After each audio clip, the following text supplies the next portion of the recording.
là que j'ai utilisé pour faire la caravane de la paix. Madame la Présidente, je suis allé dans les mosquées, dans les églises, j'ai rassuré les Ivoiriens. Je suis allé prendre les rebelles à Boaké pour les ramener à Abidjan. Pourquoi le procureur n'en parle pas? Elle vous a présenté 3 vidéos, madame. Ils ont fait exprès pour extraire les parties. Première vidéo qu'ils vous ont présentée. Je vous cite la pièce de la vidéo. Madame la Présidente. CIV-OTP 0047-0604.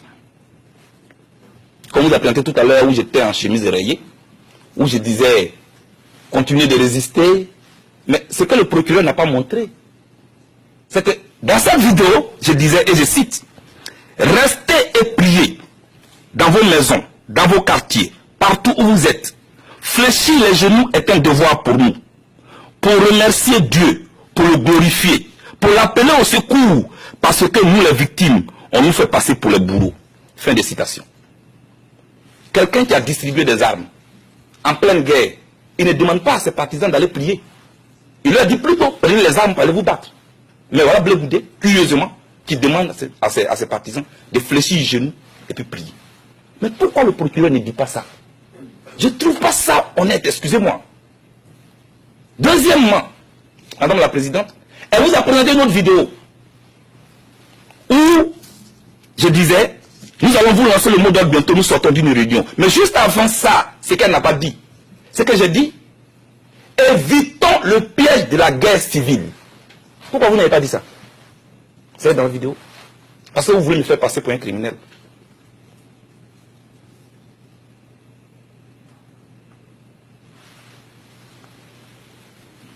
Madame la Présidente, j'ai mal.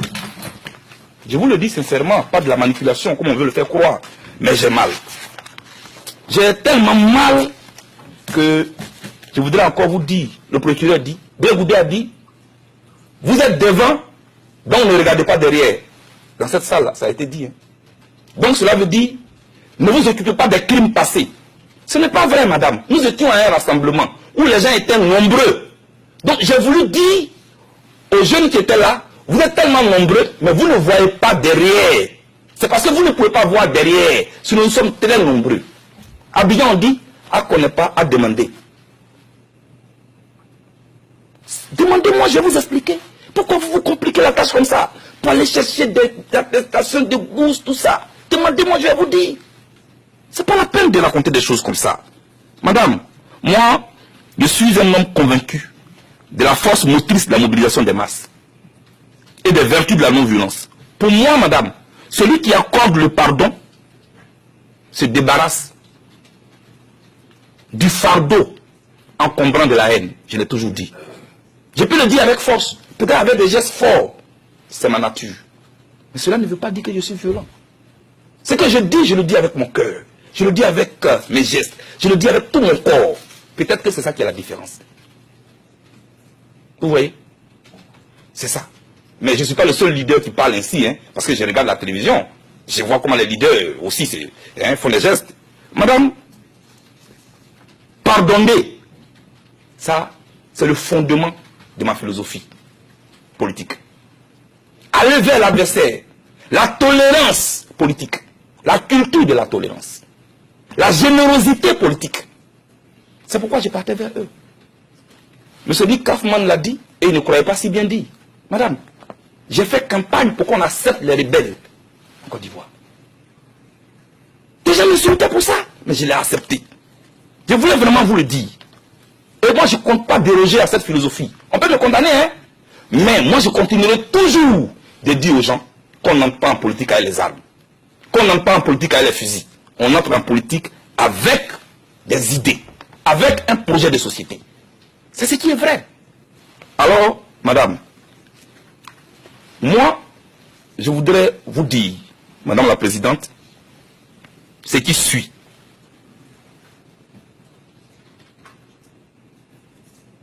Toutes mes actions politiques ont été toujours guidées par un seul principe.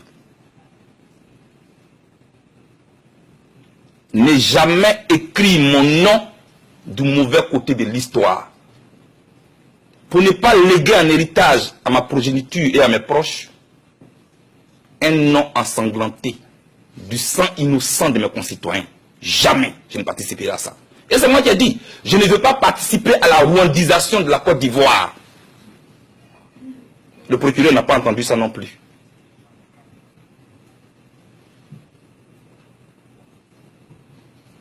Madame la Présidente, le nom Blé Goudé ne m'appartient plus. Ça appartient aux Ivoiriens. Ça appartient aux Africains. Alors j'ai toujours dit, ce qui doit gâter mon nom doit avoir un nom. Ce qui doit gâter mon nom doit avoir un nom. Jamais je ne serai un criminel. Je suis peut-être chaud, je parle avec vigueur, mais je ne suis pas un criminel. J'ai fait tout ce que je pouvais, madame, pour éviter ce qui est arrivé à la Côte d'Ivoire. Je suis allé voir le représentant spécial de l'ONU à la veille des élections pour lui dire, monsieur, je vous demande pardon. Ce que je vois, les partisans de Ouattara sont en train d'incendier les résidences du directeur de campagne de Gbagbo à Korogo, monsieur Malick Coulibaly. Vous pouvez le vérifier sur Internet. J'avais Coulibaly, porte-parole de Gbagbo. Sa maison a été incendiée à Katioula. Je suis allé voir le représentant spécial de l'ONU pour lui dire, il faut que Gbagbo, Bédié et Ouattara fassent une campagne pour désarmer les cœurs avant les élections. Mais madame, on ne m'a pas écouté. Parce que les gens voulaient le pouvoir à tout prix. En fait, eux, ils avaient déjà leur plan commun. C'est eux qui ont le plan commun, ce n'est pas nous. Madame la Présidente, je voudrais que, au nom de la balance que je vois ici, sur tous les papiers en tête de la CPI, qui est le symbole de la justice, de l'équité, Madame la Présidente, je vous serai reconnaissant de me laisser rentrer chez moi, auprès des Ivoiriens, pour construire et bâtir ensemble avec eux la réconciliation et la paix, comme je l'avais déjà commencé, et pour continuer de dire à ceux qui n'ont pas encore compris qu'on n'entre pas en politique avec les armes, plutôt avec des idées et un projet de société. Madame, la prison, certes, c'est dur. Ça peut même durer. Mais ça ne dure pas éternellement. Et comment il s'appelle, Abraham Lincoln n'a pas eu tort. Quand il disait, pour une cause noble, on ne perd jamais son temps en prenant tout son temps. Il disait ainsi aux partisans de la vitesse que la vie ne se résume pas aux aiguilles d'une montre, mais plutôt à la qualité de nos actes pendant notre séjour bref et passager sur terre. Pour dire que mes adversaires ont la montre, moi j'ai le temps. Et comme je refuse d'être la honte de ma génération, madame, pour ce que je viens de vous dire, pour la non-violence, pour la vérité, pour le dialogue, pour la paix, je porterai ma croix avec dignité et honneur. Et mon père, Blé pour Marcel, à qui j'ai rendu hommage ici, que je n'ai pas eu la chance d'accompagner à sa dernière demeure, m'avait dit, mon fils, un fruit bien mûr ne pourrit jamais en l'air. Tiens bon, il finit toujours par tomber. Pour dire qu'on peut peut-être me condamner aujourd'hui, mais un jour, l'histoire finira par m'acquitter. Madame le juge, non, je ne suis pas un anti-français. Non, je ne suis pas chef de milice. Non, je ne suis pas le présumé assassin des ressortissants du Nord et des musulmans de mon pays. Non, je ne suis pas un partisan de la violence, madame. Non, je ne suis pas un génocidaire. Madame, je souhaite une seule chose, que le droit nous départage et qu'on empêche que la politique entre ici, dans cette cour, pour ne pas que le droit sorte par la fenêtre. Madame, un jour, je suis convaincu qu'il fera jour et que je rentrerai chez moi. Que Dieu bénisse l'Afrique et apporte la paix en Côte d'Ivoire et partout dans le monde. J'ai fait confiance à la justice internationale. Je vous remercie. Je vous remercie. Nous avons donc conclu vos déclarations de clôture.